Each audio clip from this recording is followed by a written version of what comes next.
Marami sa mga taga-Compostela Valley ang nawala ng tirahan at hanap buhay matapos masalanta ng Bagyong Pablo. Sa kabila nito, tuloy pa rin daw ang pagdiriwang nila ng Pasko. Kasabay nito ang pagsisikap nilang makapagsimula ng bagong buhay. Makibalita tayo kay Tech Ocampo ng GMA Davao.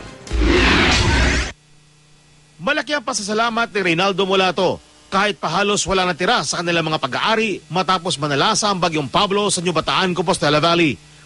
Wala man daw kasi silang bahay, nakaligtas naman ang buo niyang mag-anak.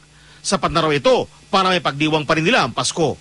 Wala rin sila hanap buhay sa ngayon dahil nasira ang kanilang yugan. Pasalamat, oy. Di pasalamat nga. Alas 3 pagod hingwim namin diri katuslote. Kaya kung wala hurot yun diri, akong pamilya.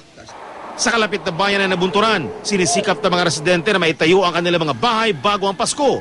Ginamit ng ilang residente ang mga natumbang puno ng nyog para makabuo ng bahay. Ang magsasakang si Edgar Selma, buo raw ang pag-aasang muling sisigla ang pagsasaka niya ng palay. Nagsimula na nga siya magtanim muli. Nagpasalamat po gani kami nga inanay lang ang among naabot. Nalay pikto pero murag na pagyapoy gamay mabilin. Sa buong probinsya ng Compostela Valley, maraming pamilya ang magpapasko sa evacuation centers.